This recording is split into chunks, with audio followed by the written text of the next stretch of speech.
14 अगस्त 1947 की रात। ये वो रात थी जब हिंदुस्तान के लोग सदियों की गुलामी से निकलकर आजादी की दहलीज पर खड़े थे। करोड़ों भारतीय इस लम्हे का बेसब्री से इंतजार कर रहे थे, लेकिन सुबह होने से पहले वो जश्न की रात एक ऐसा जख्म दे गई जो आज तक नहीं भरा।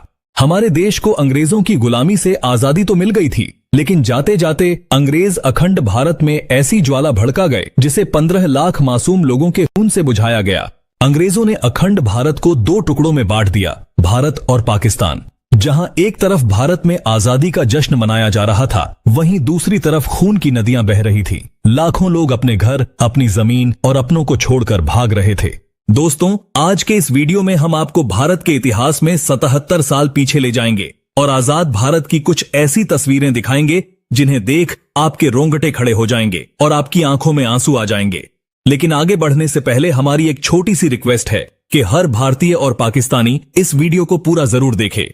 अखंड भारत, जहां हर धर्म के लोग एक साथ मिलकर खुशी से रहा करते थे, जहां सन 1857 में आजादी की लड़ाई हिंदू और मुस्लिम दोनों धर्म के क्रांतिकारी लोग एक साथ मिलकर लड़ रहे थे।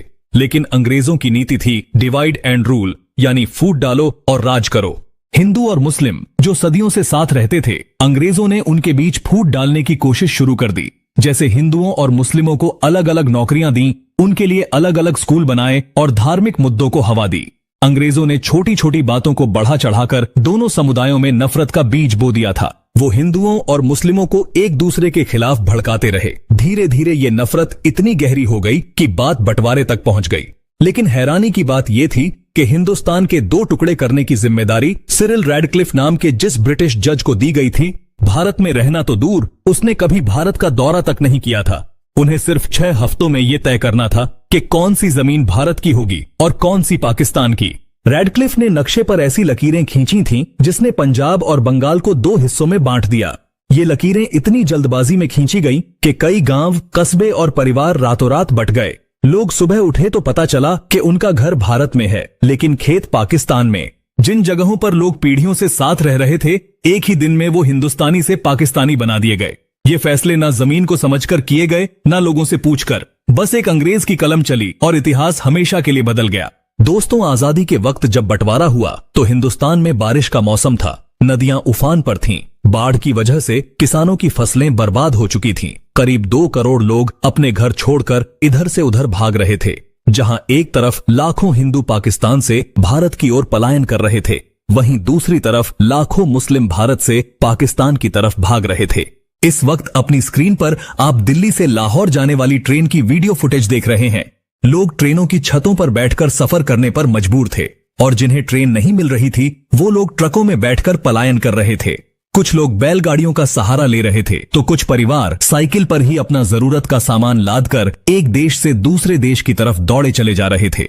जहां एक तरफ करोड़ों लोगों के लिए आजादी किसी वरदान से कम नहीं थी, वहीं लाखों लोगों के लिए ये एक अभिशाप बन चुका था, क्योंकि अपना सब कुछ छोड़कर जान बचाते हुए दूसरे देश में भागना किसी भयानक सपने से कम नहीं था।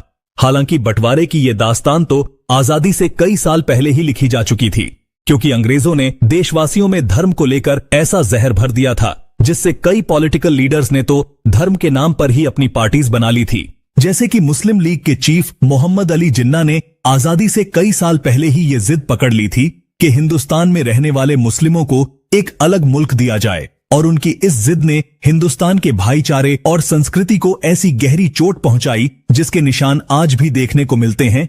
इस वक्त आप स्क्रीन पर जिन तस्वीरों को देख रहे हैं, ये उस वक्त की तस्वीरें हैं जब मोहम्मद अली जिन्ना ने पाकिस्तान का गवर्नर जनरल बनने की शपथ लेकर अपनी जिद पूरी की थी और वे अपनी पसंदीदा कुर्सी पर विराजमान हो गए थे। 1947 में लॉर्ड लुईस माउंटबेटन भारत के आखिरी वायसराय बने। उन्होंने कई महीनों तक जवाहरलाल नेहरू और मोहम्मद अली जिन्ना की कई मीटिंग्स करवाई, जिसके बाद 3 जून 1947 को लुईस माउंटबेटन ने ऐलान किया कि 15 अगस्त 1947 को भारत आजाद होगा, लेकिन इसके साथ ही बंटवारा भी होगा। हालांकि पंडित जवाहरलाल नेहरू, सरदार वल्लभ भाई पटेल और महात्मा गांधी ने देश के बंटवारे को रोकने की हर मुमकिन कोशिश की। उन्होंने मोहम्मद अली जिन्ना को भारत का पहला प्रधानमंत्री बनने तक का ऑफर दे दिया था।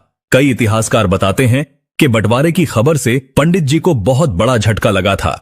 14 अगस्त की शाम को जब नेहरू जी अपने घर पर इंदिरा गांधी और पद्मा नायडू के साथ आजादी के भाषण की तैयारी कर रहे थे, तभी अचानक फोन की घंटी बजी। नेहरू जी ने जब फोन उठाया तो उन्हें एक दुखद खबर मिली।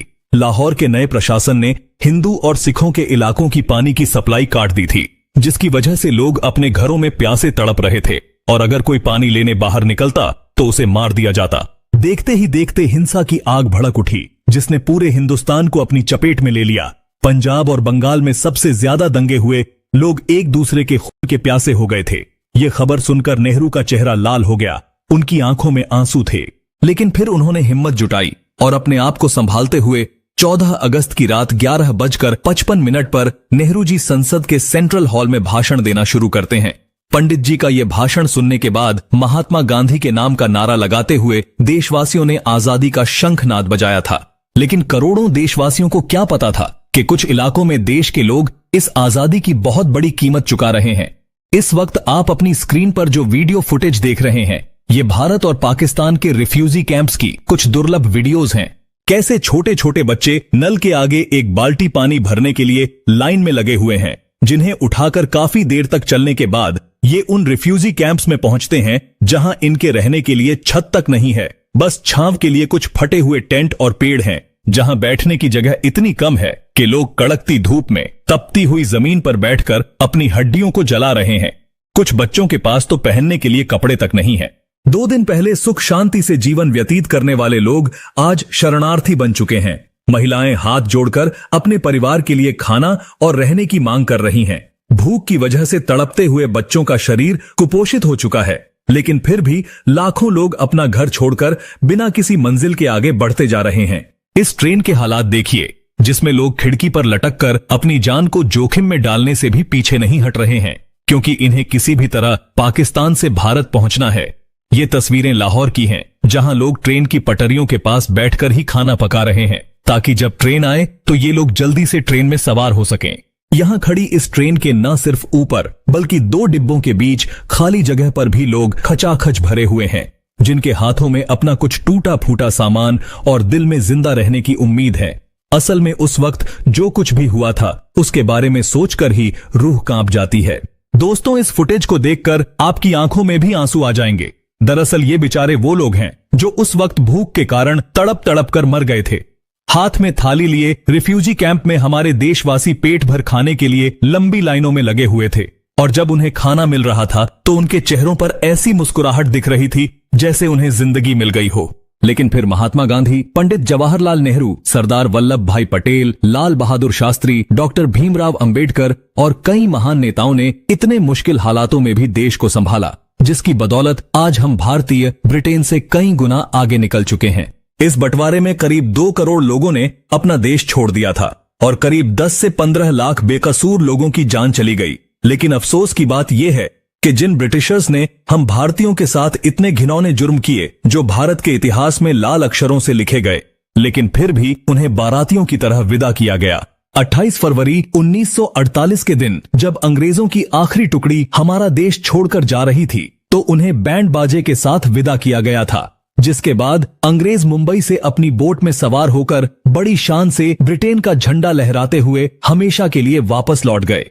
लेकिन जाते जाते एक ऐसी चिंगारी छोड़ गए थे जिसकी आग में 10 लाख बेकसूर लोगों की जिंदगियां झुलस गई। किसी के बाप को मार दिया गया, किसी की मां ने तड़प तड़प कर दम तोड़ दिया, किसी का भाई बिछड़ गया तो किसी की बहन पीछे छूट गई। दोस्तों, अगर आप ये वीडियो अभी तक देख रहे हैं और अगर आप भी उन लाखों लोगों के दर्द को दिल से महसूस करते हैं, तो कमेंट बॉक्स में उन्हें श्रद्धांजलि जरूर दें और इस वीडियो को ज्यादा से ज्यादा शेयर कीजिए। दोस्तों, ऐसी ही दिलचस्प और सच्ची वीडियोस देखने के लिए हमारे चैनल को सब्सक्राइब करके पास वाली घंटी के बटन को भी जरूर दबाएं। जय हिंद।